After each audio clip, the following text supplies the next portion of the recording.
Good mark, very good. तुम वाकई इन मामलात में बेपनाह महारत रखते हो।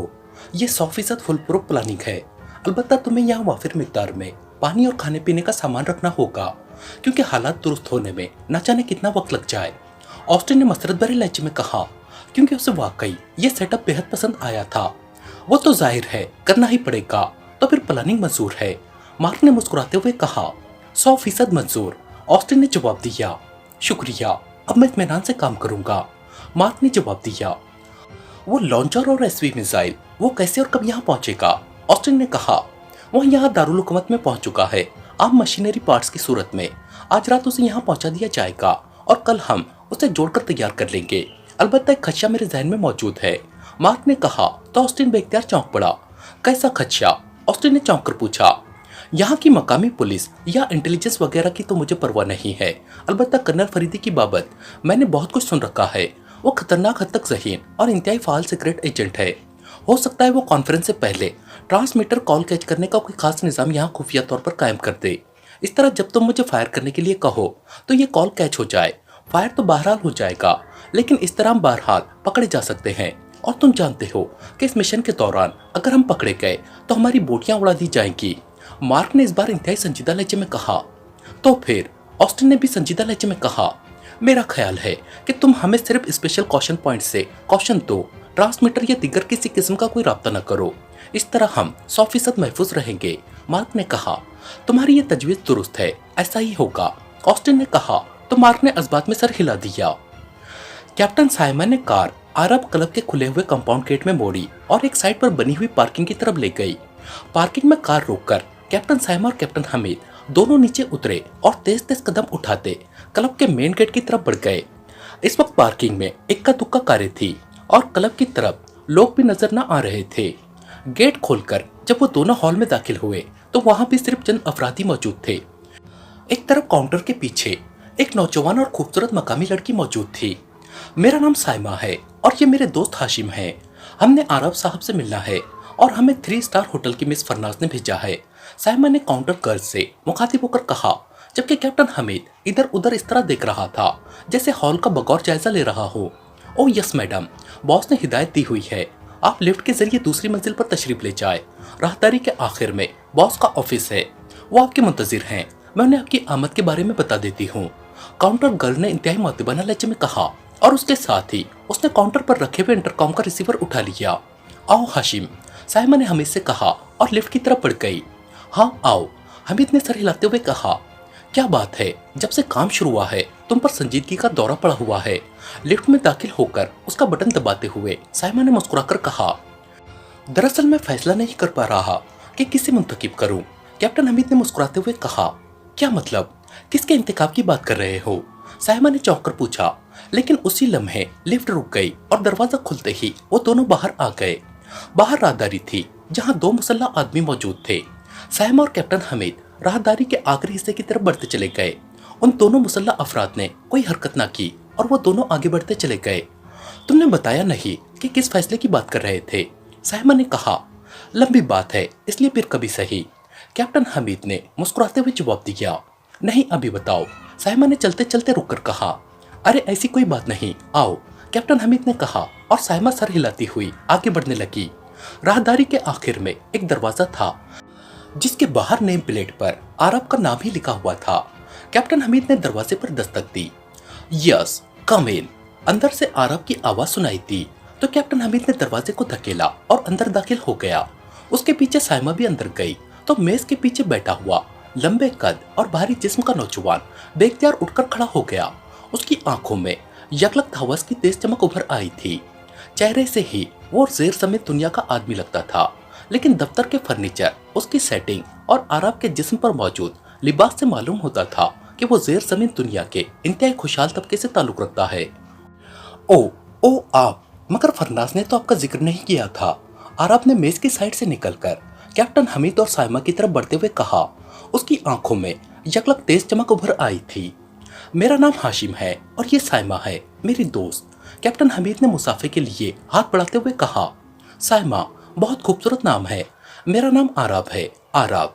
आरब ने कैप्टन हमीद और उसके मुसाफे के लिए बढ़ते हुए हाथ को इस तरह नजरअंदाज करते हुए उसके पीछे आने वाली साइमा की तरफ बढ़ते हुए कहा जैसे कैप्टन हमीद का सिरे से उस कमरे में कोई वजूद ही ना हो। लेकिन दूसरे लम्हे वो बुरी तरह चीखता हुआ उछलकर मुंह के बल कालीन पर जा गिरा। कैप्टन हमीद का हाथ अचानक पूरी कुव्वत से घूमा था और थप्पड़ की जोरदार आवाज के साथ ही आरब चीखता हुआ मुंह के बल आगे तकरीबन साइमा के कदमों में जा गिरा था। साइमा उछलकर एक कदम पीछे हट गई थी। आरब नीचे गिरते ही तड़प कर उठा, लेकिन इससे पहले कि वो पूरी तरह संभलता, कैप्टन हमीद का हाथ एक बार फिर घुमा और इस बार भी उसका थप्पड़ पूरी कुव्वत से आरब के चेहरे पर पड़ा और आरब बेख्तियार चीखता हुआ उछलकर 2 कदम एक तरफ हट गया। चूंकि इस बार वो कदरे संभला हुआ था इसलिए वो गिरा न था। मैं तुम्हारे कानों पर पड़ी हुई गर्द झाड़ रहा था ताकि तुम्हें मेरा तारुफ समझ में आ सके, कैप्टन हमीद ने बड़े मुतमईन लहजे में कहा। तुमने मुझ पर हाथ उठाया है, मुझ पर, आरब पर, तुम्हारी ये जुर्रात। आरब ने इस बार उठकर गुस्से की शिद्दत से हिज़्यानी अंदाज में चीखते हुए कहा और उसके साथ ही उसका जेब में मौजूद हाथ बिजली की सी तेजी से बाहर आया। उसके हाथ में रिवॉल्वर मौजूद था। शायद उसने गिरने के बाद उठते हुए हाथ जेब में डाल लिया था, लेकिन इससे पहले कि वो रिवॉल्वर सीधा करता, साइमा का हाथ घुमा और रिवॉल्वर आरब के हाथ से निकलकर दूर जा गिरा। तुम भी, आरब ने इस तरह हैरान होते हुए साइमा की तरफ देखा जैसे साइमा कैप्टन हमीद के साथ आने की बजाय उसकी दोस्त होने की बिना पर पहले से ही ऑफिस में मौजूद हो। तुम इंतहाई बदतमीज और वाहियात आदमी हो। तुम्हें अखलाकियात की अबजद भी नहीं आती और तुम जैसे बद अखलाक इंसानों की मरम्मत करना मेरा दिल पसंद मशगिला है। अगर जान बचाना चाहते हो तो इत्मीनान से बैठ जाओ और हमसे बातें करो, वरना तुम्हारे जिस्म की एक एक हड्डी भी तोड़ी जा सकती है, साइमा ने गुर्राते हुए कहा।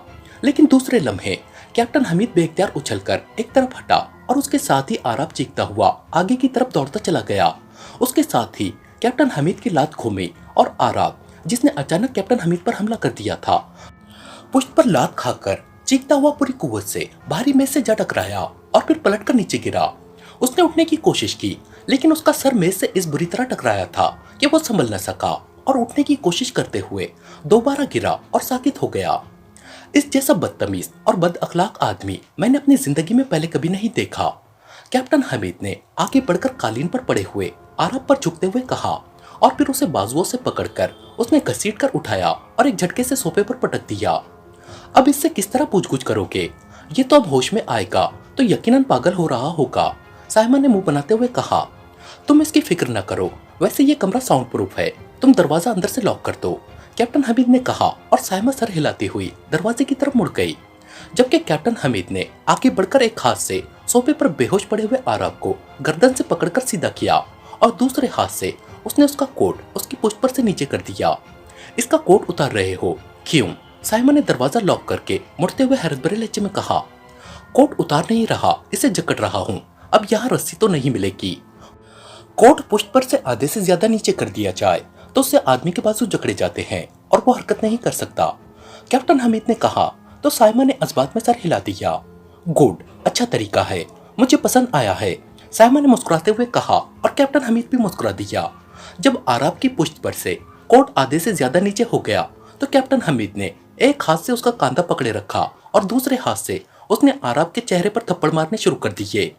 तीसरे या चौथे थप्पड़ पर आरब ने चीखते हुए आंखें खोल दी तो कैप्टन हमीद उसे उस वक्त तक पकड़े खड़ा रहा जब तक आरब ने शौरी तौर पर अपने आप को संभालना लिया था, फिर वो पीछे हट गया। आरब ने होश में आते ही झटका देकर अपना कोट ऊपर करना चाहा, लेकिन जब बार बार झटके देने के बावजूद वो अपनी कोशिश में कामयाब न हो सका तो उसके चेहरे पर हैरत के साथ साथ उलझन के तासुरात फैल गए। उसने एक झटके से उठकर खड़े होने की कोशिश की, लेकिन बाजुओं को हरकत न दे सकने की वजह से वो उठकर खड़ा ही ना हो सका और लड़खड़ाकर वापस सोफे पर बैठ गया। कैप्टन हमीद और साइमा दोनों सामने वाले सोफे पर इत्मीनान से बैठे उसे ये सब कुछ करते देख रहे थे। ये तुमने क्या कर दिया है?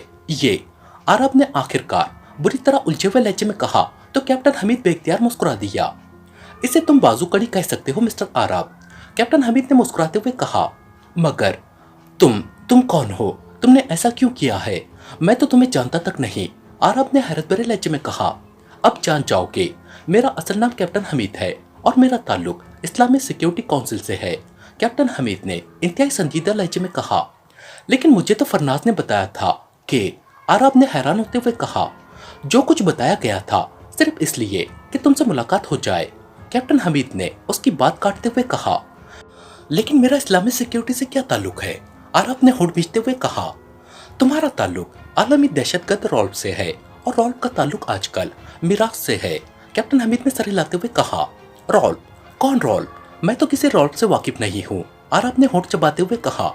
लेकिन कैप्टन हमीद की बात सुनकर उसके चेहरे पर ऐसे तासुरात उभर आए थे कि कैप्टन हमीद समझ गया था कि आरब का कोई ना कोई ताल्लुक बहरहाल रॉल्फ से जरूर है। सुनो आरब, तुम अपने जहन से पहले तो ये गलतफहमी निकाल दो कि तुम मिराज के कोई बड़े आदमी हो। तुम्हें मालूम होना चाहिए कि यहाँ हंगामी हालात नाफिज कर दिए गए हैं और इन हंगामी हालात में तुम्हें यहाँ से ले जाकर तुम पर 3rd डिग्री तो एक तरफ 4th डिग्री का भी इस्तेमाल किया जा सकता है और तुम अच्छी तरह जानते हो कि उसके बाद तुम्हारी हालत क्या हो जाएगी। तुम बाकी सारी उम्र माजूरी के आलम में गुजारने पर मजबूर हो जाओगे। तुम्हारी टांगे तुम्हारे जिस्म का बोझ उठाने से इनकार कर देंगी और तुम्हारे बाजू इस काबिल भी ना रहेंगे कि तुम्हारे मुंह पर भिनभिनाने वाली मक्खियां हटा सके। लेकिन अगर तुम हमारे साथ ताउन करो तो फिर किसी को भी मालूम ना होगा कि तुमने हमें कुछ बताया है और इस तरह तुम जिंदा भी रहोगे और सही सलामत भी। हम तो फरनास के दोस्त हैं और उसके कहने पर तुमसे मिलने आए हैं और बस। कैप्टन हमीद ने सख्त लहजे में कहा।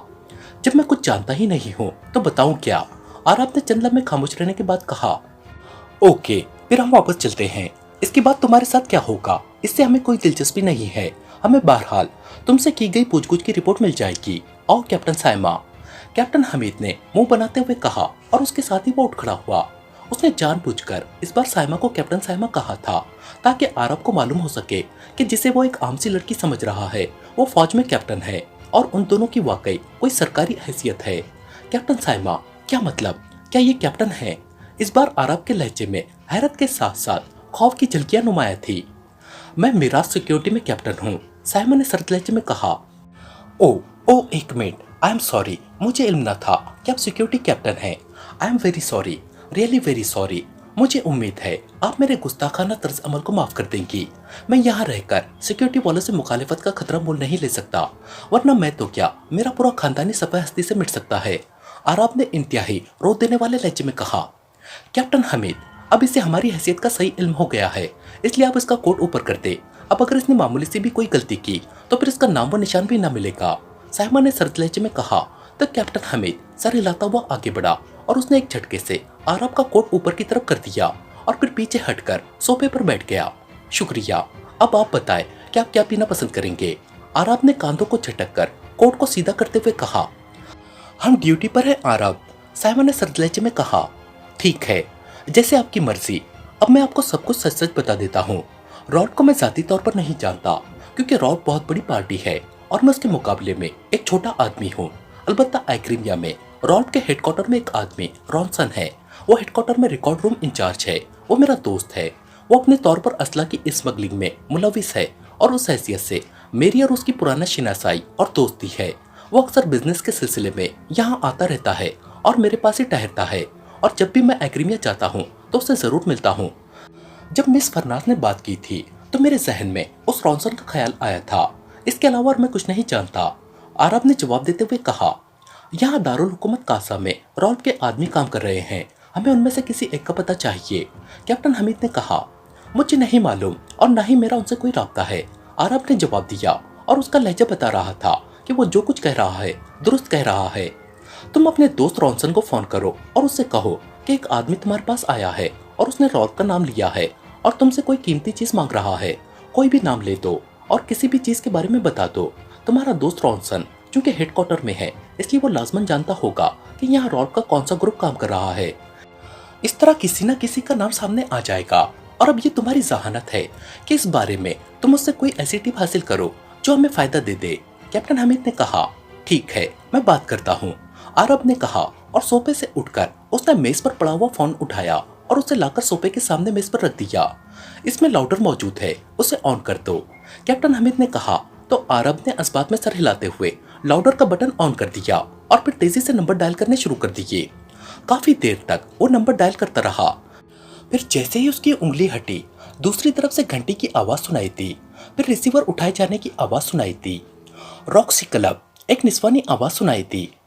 मैं मिराज के दारुल हुकूमत कासा से आरब बोल रहा हूँ, रॉनसन से बात करनी है, आरब ने कहा। होल्ड करे, दूसरी तरफ से कहा गया। और चंद लम्हों बाद एक भारी सी आवाज सुनाई दी। यस, रॉनसन बोल रहा हूँ। बोलने वाले के लहजे में हल्की सी हैरत थी। आरब बोल रहा हूँ रॉनसन, मिराज से। आरब ने कहा। ओ आरब तुम। फोन ऑपरेटर ने ज़ारब का नाम लिया तो मैं हैरान रह गया कि यह ज़ारब कौन है।